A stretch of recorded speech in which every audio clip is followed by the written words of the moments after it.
नमस्कार मित्रों, स्वागत है आप सबका हमारे प्यारे YouTube चैनल में। मित्रों, जैसा कि आप जानते हैं यह वीडियो का पार्ट 2 है जिसमें हम आपको जानकारी देंगे 10 इंद्रियों के विषय में जिसे आप वश में करके दुनिया का किसी भी कठिन से कठिन पद को आसानी से प्राप्त कर सकते हैं अपने मेहनत के द्वारा।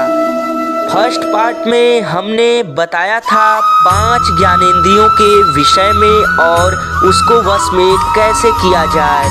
दूसरे वीडियो में हम आपको 5 कर्मेंद्रियों के विषय में जानकारी देंगे और साथ ही साथ भलीभांति बताएंगे कि इसको वश में कैसे किया जाए। लेकिन उससे पहले आपसे एक आग्रह है कि चैनल को सब्सक्राइब कर लें ताकि आने वाली जानकारी आप तक पहुंच सके और वीडियो के प्रचार प्रसार हेतु आप वीडियो को अधिक से अधिक लोगों तक पहुंचाएं। और साथ ही साथ आपने पार्ट 1 नहीं देखा तो देख लीजिए, तभी आप 10 इंद्रियों पर दिए गए इस ज्ञान को भलीभांति समझकर अपने जीवन पर लागू कर सकते। तो आइए मित्रों, विलंब न करते हुए हम समझते हैं 5 कर्मेंद्रियों के विषय में। तो मित्रों, सबसे प्रथम कर्मेंद्री है वाणी, अर्थात कि हमारा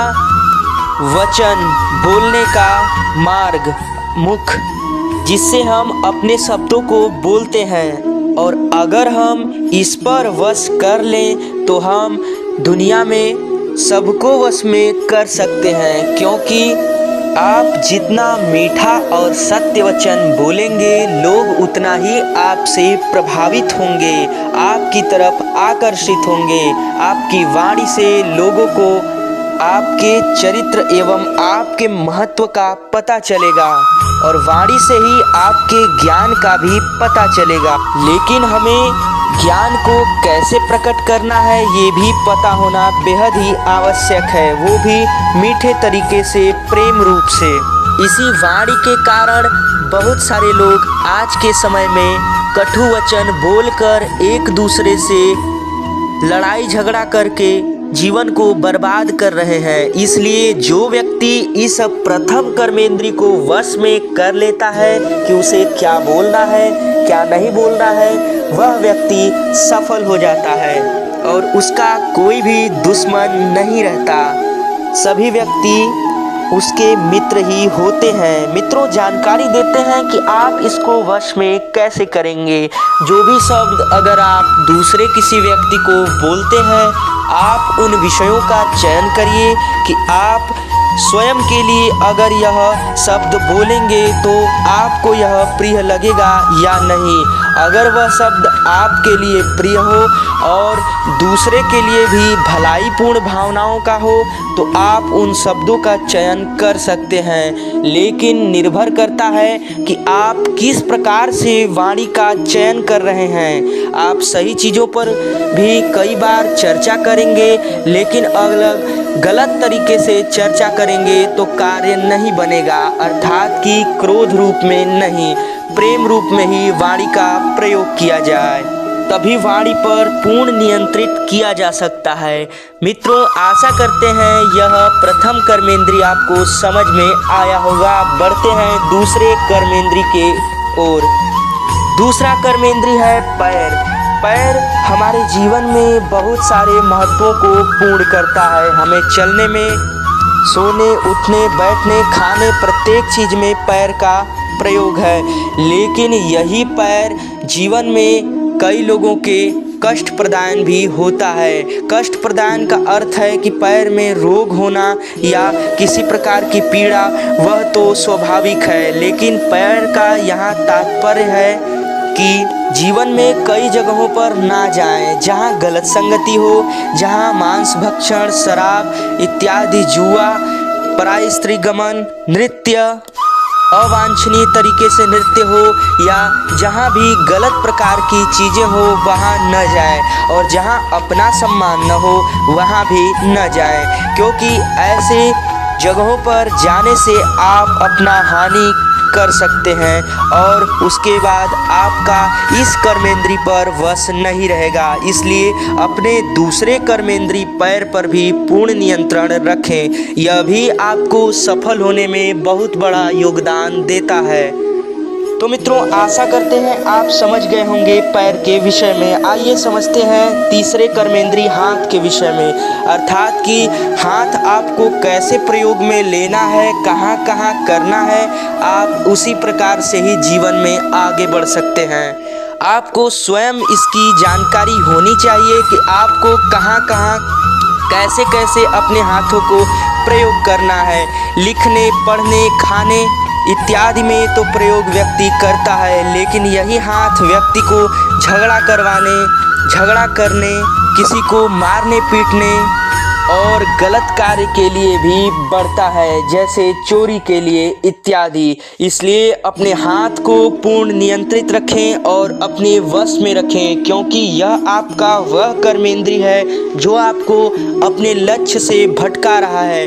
आप वही कार्य करें जो आपके लक्ष्य के लिए जरूरी हो और इसका सूची आप स्वयं बनाएं कि आपको कहाँ कहाँ कैसे कैसे अपने हाथ का प्रयोग लेना है। आध्यात्मिक दृष्टि से आप दान पुण्य करके अपने हाथ की महत्वता बना सकते हैं। आप जरूरतमंदों की मदद कर सकते हैं। आइए जानते हैं चौथे कर्मेंद्री के विषय में, जो कि गुदा है। अर्थात कि आप समझ सकते हैं कि आपके शरीर में जो भी खाद्य पदार्थ जाता है वह आपके पेट में पचकर अर्थात डाइजेस्ट होकर वह दूषित पदार्थ वेस्ट मटेरियल के रूप में आपके गुदा भाग से ही निकलता है और प्रायः इसे भी धर्म ग्रंथों में, शास्त्रों में शामिल किया गया है 5 कर्मेंद्री के रूप में। आप इसे भी वश में रखें। आप समझ सकते हैं कि इस भौतिक संसार में, कलयुग की परिस्थिति में, शास्त्रों, धर्म ग्रंथों में हर प्रकार का ज्ञान भरा पड़ा है और आपको ज़रूरत है उसे पढ़कर जानकारी लेने की। अर्थात आप सभी लोग समझ रहे हैं कि हम किस तथ्य के ऊपर चर्चा कर रहे हैं और आपको किस प्रकार से अपने प्रत्येक कर्मेंद्री को लक्ष्य की प्राप्ति से आपका मन दिमाग हटेगा ही, साथ साथ जीवन भी बर्बाद होगा। मित्रों, आइए अब समझते हैं 5वें कर्मेंद्री अर्थात कि आपके लिंग के विषय में। अर्थात कि आप स्त्री हो या पुरुष, आप भी 5 कर्मेंद्री पर अपना वश रखें और 5वां कर्मेंद्री आपका स्वयं सुचारू, आपकी महत्वता को प्रकट करने वाला कि आप स्त्री हैं, पुरुष हैं, वह आपका लिंग ही है। इसलिए आप इसे भी वश में रखें, क्योंकि प्रायः आधुनिक समय में हर विषयों का ज्ञान देना बेहद ही जरूरी है और शास्त्रों, धर्म ग्रंथों में ऋषि महात्मा संतों ने इन 5 कर्मेंद्रियों के ऊपर अपने ज्ञान को प्रकट किया है। अर्थात आप समझ सकते हैं कि किस प्रकार से, किन तथ्यों पर ऋषियों महात्माओं ने बात किया है और आपको कैसे कैसे उन्हें अपने वश में करना है। आप गलत चीज़ों का त्याग करें। संतान प्राप्ति के लिए ही केवल शास्त्रोचित तरीके से ही अपने लिंग का प्रयोग करें और किसी अन्यथा पाप के लिए आप ना करें, नहीं तो आप अपने लक्ष्य से भटकेंगे और आपका जीवन भी बर्बाद होगा। आपको कई प्रकार के नरकी यातनाएं तो दी ही जाएंगे, साथ साथ आप इस भौतिक संसार में बहुत सारे कष्टों को सहकर, भोगों को सहकर अपने पाप पर पछतावा करेंगे। इसलिए इन 5 कर्मेंद्री और बताए गए पार्ट 1 में 5 ज्ञानेंद्री पर अपना पूर्ण नियंत्रण रखें। आशा करते हैं मित्रों आपको इन 5 ज्ञानेंद्री और 5 कर्मेंद्री के विषय में हमारी दी गई यह जानकारी अच्छी लगी होगी, तो इसे अधिक से अधिक लोगों तक पहुंचाएं और इसके प्रचार प्रसार का दिव्य पुण्य लाभ पाएं। चैनल को जरूर सब्सक्राइब करें, क्योंकि ऐसी ही दिव्य जानकारी आप तक हम निरंतर पहुंचाने का प्रयास करते हैं। साथ साथ एक जरूरी सूचना, आपको इन 5 ज्ञानेंद्री और 5 कर्मेंद्री में किसी भी प्रकार के विषय पर अगर बेहद गहन जानकारी लेना है तो उसके लिए भी आप कमेंट कर सकते हैं। तब तक के लिए धन्यवाद। मिलते हैं एक नई जानकारी के साथ। राधे राधे।